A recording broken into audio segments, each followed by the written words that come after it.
bismillahi rahmaani rahim man la Mame Libasse maa ngi dëkk Cambérène di taal bi xalifa bi mu ngi nuyu ñëpp di leen ziare jiital nuyu beeg ziare bi si xalifa bi di ko ñaanal mu yàgg fi la te wér di jaar si moom di nuyu njabootu Seydina Limaamu gi yëpp sant yàlla bu baax julli Seydina Limaamu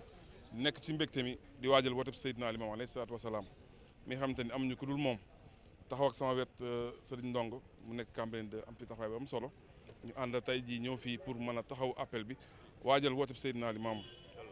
ana sek jeunesse su Cambérène bi yëpp ci góor nekk jigéen mag ak ndaw bi ñu def ko ay quartier lañ ko def pour waajal woote bi ndax ko amay gan moom li sëpp solo mooy set mooy teeroo ay gan moo tax ñu waajal woote bi si set ci sell comme ni ko Seydina Limaamu alayhi salaatu wasalaam jàngalee waaw di woo nag le président de la république surtout moom di ko wax ni lii ñuy def si Cambérène dañ si bëgg ànd ak moom ñu ngi koy invité le 4 incha allah fii ci Cambérène mu ñëw ànd seeg ñun le 4 janvier mu ñëw ànd seeg ñun ñu liggéeyandoo ko comme ni mu koy defee si yeneen communes yi commune Cambérène mu ngi koy xaar le 4 incha allah moog le premier ministre Ousmane Sonko leen woo ci appel bi leen wax comme ni ko monsieur le maire waxee rek tënk na lépp wax na lépp ci li ñu soxla ci Cambérène mais l' essentiel mooy moom président de la république ñu ngi koy xaar ci bis boobu amuñu dul appel mooy suñu fête mooy suñu mbégte kon nag bu ñu ko si invité nag na si bàyyi xel bu baax ak gouvernement bi yëpp di sant yàlla bu baax di wax ni ñu ngi si daan nekk see événement le 15 rek incha allah fii le 14 fii incha allah dina jëm ñu ngi leen fi teeru si Cambérène de fii ndax sëriñ dafa war a ñëw le 14 incha allah kon nag ñu si invité ñëpp di wax ni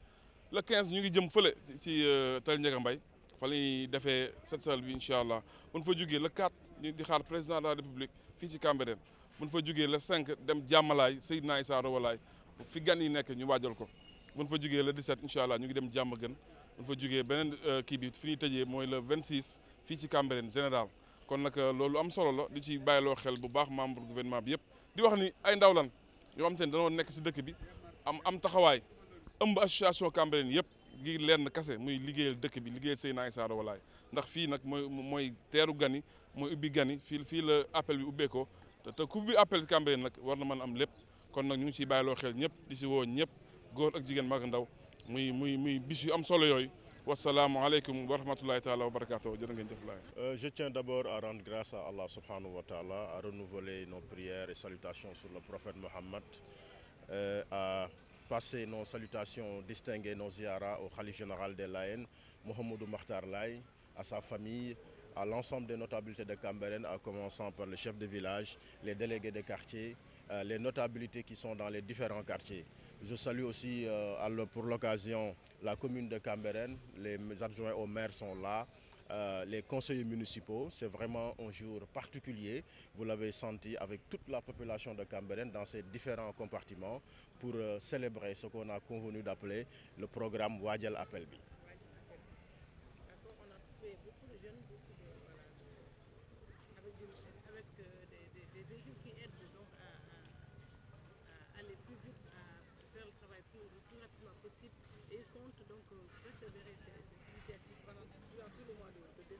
Tout à fait. Est-ce que vous allez accompagner tout le long de cette processus? Voilà, le contenu de cette activité peut être rangé dans ce que j'ai dit tout à l'heure, un programme Wadjal Appel Bi, qui est d'abord une initiative communautaire portée par des jeunes de Cambérène en synergie avec l'ensemble des notabilités de Cambérène, les délégués de quartier, les conseillers de quartier, la commune de Cambérène, les acteurs, les services de l'État qui ont bien voulu accompagner cette activité. Il s'agira, comme vous l'avez dit, au cours du mois de décembre et janvier,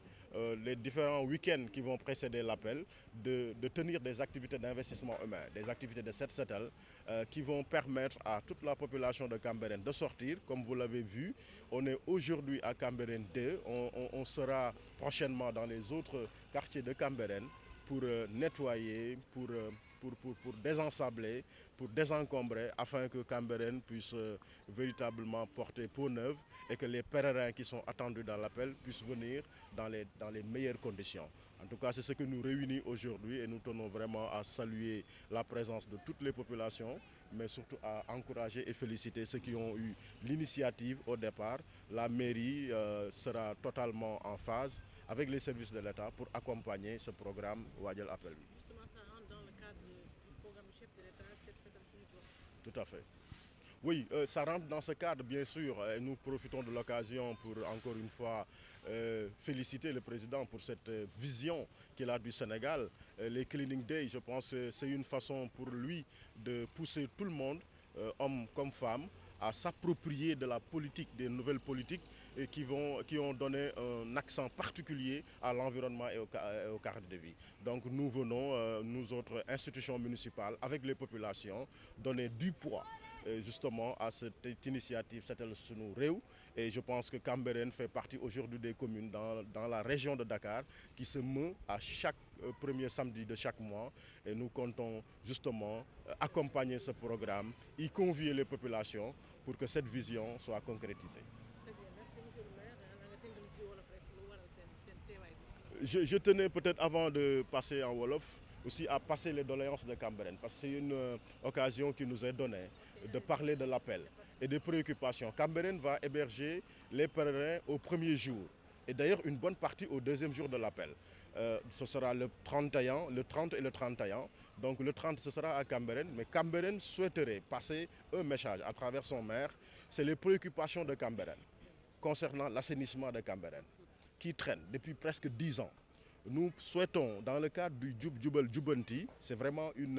un appel qu'on lance aux autorités pour que l'assainissement de Cambérène soit enfin concrétisé. Et qu'en 2025, que le réseau d'assainissement de Cambérène puisse être intégral, couvrir toute la commune, mais qu'il soit fonctionnel. Parce qu'on a eu ici à héberger la tuyauterie de Cambérène qui a posé beaucoup de dommages à Cambérène. Heureusement qu'aujourd'hui c'est dans le passé, mais nous souhaiterons dans le cadre du programme des 10 villes que